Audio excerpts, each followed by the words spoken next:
It's Rapmythology, the reincarnation of Ramakrishna, a Hayoka empath, and I'm kicking brand new flavor in your ear, that brand new flavor in your ear.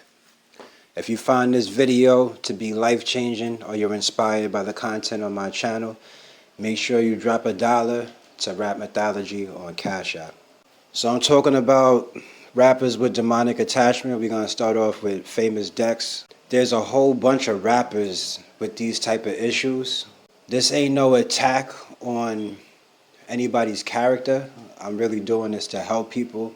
I'm inspired to do this really because of my son. You know, my son listens to drill music. My son used to listen to Famous Dex when he was popping. And, you know, this music has a great influence on impressionable teenagers out here. You know what I'm saying? So I just want y'all to understand like what's going on a grand scale of things. Because we be watching these videos and listening to these rappers like, oh, you know, he's just being cool, you know what I'm saying? This song is hot.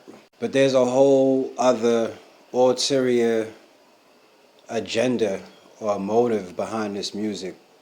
And like how I first started learning about demonic attachment was seeing it in my family. You know what I'm saying? Seeing it in family members. And that's how I learned about it the most, because I seen it up close and personal. When I see a rapper nodding, leaning, like I know exactly what type of high that is. You know what I'm saying? Or opioids. I'm talking about Percocet, Xanax, maybe lean.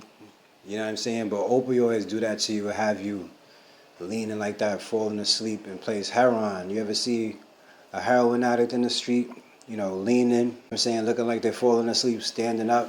Yes, I have seen people nod like that off of smoking loud. But when you at that point, you need to chill out. You know what I'm saying? Because now you got other influences that I got playing. I'm going to talk about it.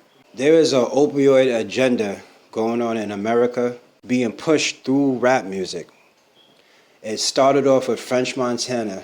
French Montana was pushing Molly hard. I think he got a song, Pop That. And then Future really took it over the top when he came out with Molly Percocet, Never Chase a Chick. When these songs like this is being played on the radio, day in and day out, the radio is used to program the masses. You know, if you're becoming conscious, you're going to realize you got to stop listening to the radio and watching TV as much as you used to. These music execs would love to see somebody like Famous Dex coming through the door, because you can be controlled when you're addicted to these heavy type of drugs. So now I'm saying demonic attachment, you know, y'all probably looking at the video like, oh, this looks cool. Like, what are you talking about? Demonic and shit like that. Like, dude is just being cool. But demonic attachment is always a problem, no matter what situation it is. You know what I'm saying? This shit is always a problem. A classic sign or red flag when you're dealing with demonic attachment is addiction. So addiction is the first sign of demonic attachment. Now, there are degrees of addiction. You have addictions that are considered acceptable to society, right? Smoking cigarettes, weed, you know, you got mild addictions too, like you might like Gatorade, you know, and all you drink is Gatorade. You don't even drink water. There's all types of addictions. Some are more acceptable than others. I started noticing that when people deal with the harder drugs, that they're more susceptible to demonic influence. And I'm going to explain this. Like, weed is considered a gateway drug. You know, weed can have a negative effect on you too if you do it too much. You know what I'm saying? Any drug, any type of drug that you do, you have to do it with moderation. You do any drug for 7 days in a row, you're going to be addicted, and it takes about 15 days to get off that drug. But weed is a gateway drug. It opens up a door to the spiritual realm. You know what I'm saying? And it's a little bit more positive when you're dealing with energy. They have to try to like manipulate the energy in the weed or whatever, and you know, make it more potent with the THC. It's still a gateway drug that opens up a door to the spirit realm if you smoke it with that intention, right? Usually people will get like depressed and shit like that and smoke weed, but you end up coming out of it. with a little bit more wisdom. So I start seeing demonic attachment when it comes to alcohol, harder drugs, coke, crack, heroin, and opioids. You know what I'm saying? You see somebody drink a lot and they just turn into a whole nother person. We've all seen this before, right? You see somebody sober, they're kind, they might be kind, humble, you know what I'm saying? A good person, and then they drink or do drugs and they just turn into a whole another animal. And this is when you see the demonic attachment, is when a person's high off the drug, right? And they're not their normal self, taking on a whole nother personality, acting like a whole, different person. With the harder drugs, the body becomes a vessel when the person gets high, right? And the person becomes more open to spiritual influence, especially if you hear a person talking about they blacking out. When you hear a person say they got high or drunk and they blacked out, that's when the other influence took over. So these things are not like always in the body like a possession or something like that. They kind of float around you or hover around you. And when you go and get high or whatever, that's when it has the ability to come in when you let yourself be that vessel, and you'll start seeing the person act totally out of character. You're not in full control, or you lost somewhat of the connection that allows you to have full control spiritually over your body. So when you're high off alcohol and some of the harder drugs, your body becomes a vessel. There's an energetic force. You can call it whatever you want. Satan, Baphomet, Yadala Broth. It has many names. So this energy force, it wants to keep you here, right? It wants to keep you from raising your consciousness.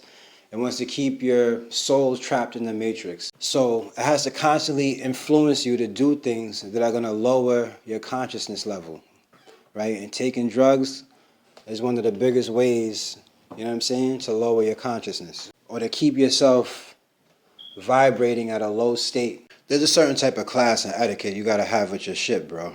It's not good for business for you to be on live, passing out and shit like that, even for you to always be talking about drugs and whatnot. You know what I'm saying? Famous Dex got to be the get high guy because he didn't grow up being no gangster. Like, he played ball. You know what I'm saying? He played ball. That kept him out of trouble, of course, because he never was in no gang or nothing like that. He was a ball player turned rapper. So that's why he rap about getting high and shit like that. You know what I'm saying? And it was cool. It's cool. You know what I'm saying? When Famous Dex first came out, I was feeling him. You know what I'm saying?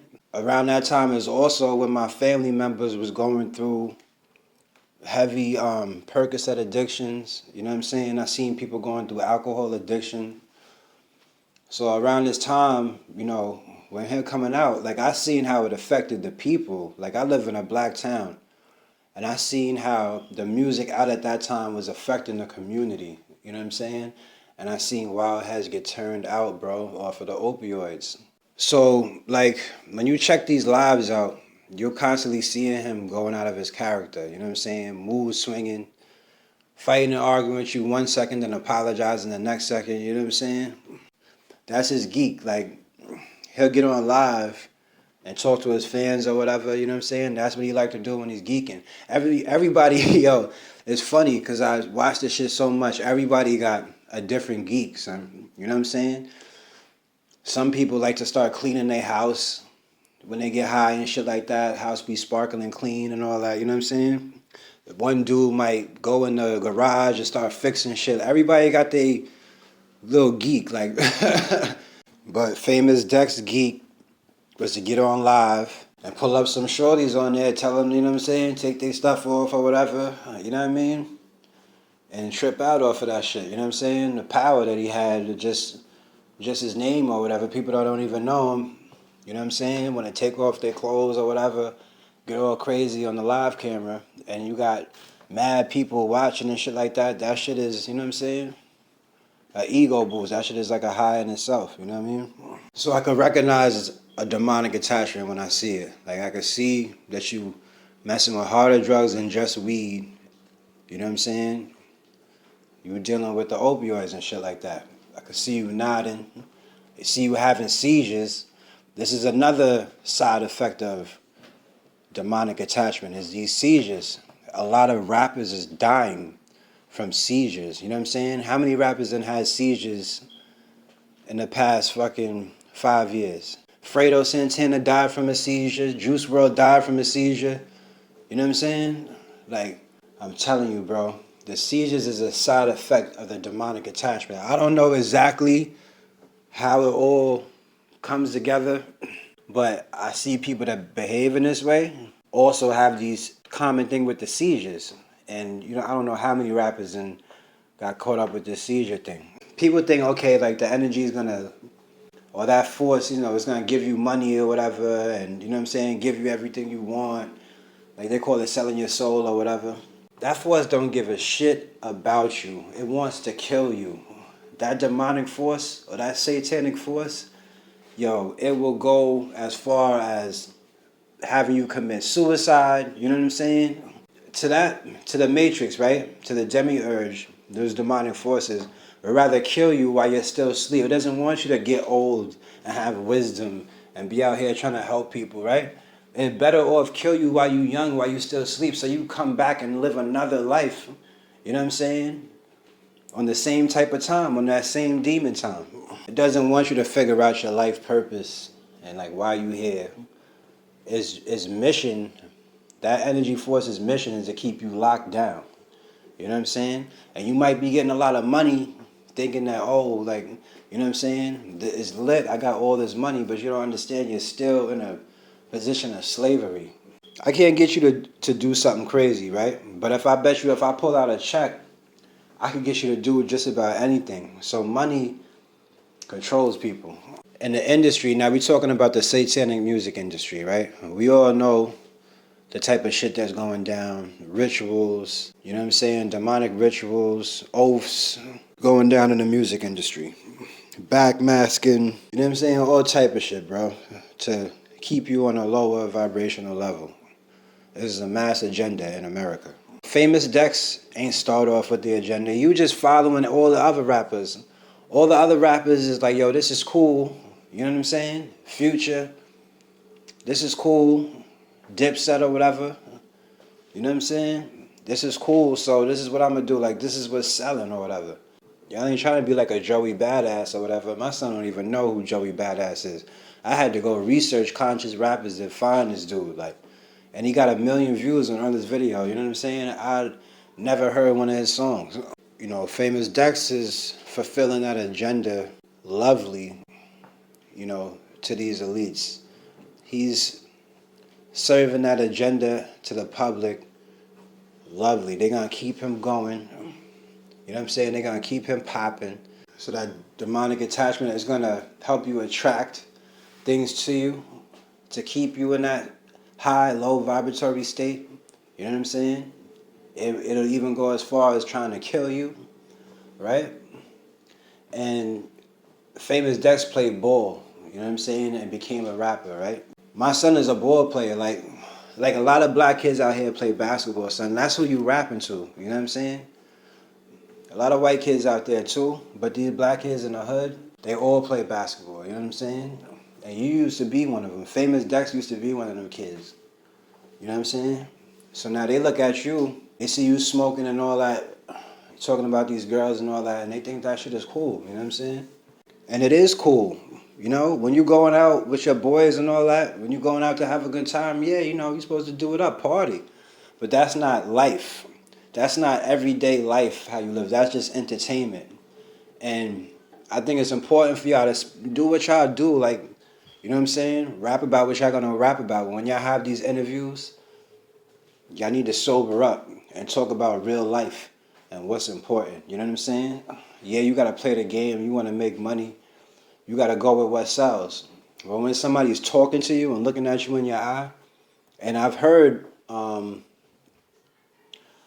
Famous Dex spit some righteous shit in the interview. It was too long. It was an hour long, so I didn't really want to take it out to put it in here. But I see him spitting something positive in the interview, and I know he got a good heart.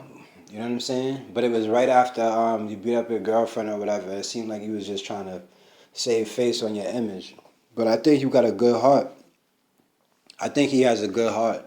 And I think he's been turned out. for the music industry.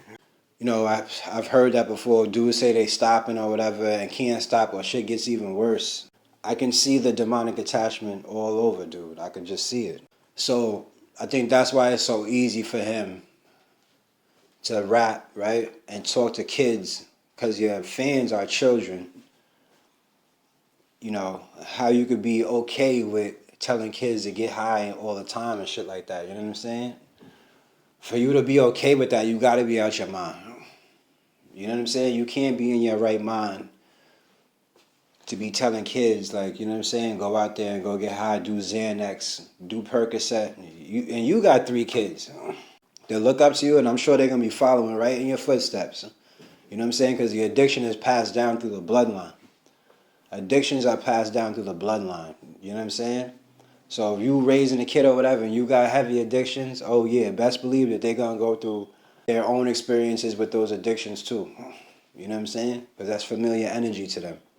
There can only be but so many rappers. So we're going to leave it there, y'all. You know what I'm saying? Rapmythology, the reincarnation of Ramakrishna. If you feel like the content in this video or on my channel is inspiring to you, it helps raise your level of spiritual awareness, make sure to drop $1 at Rapmythology on Cash App. Peace.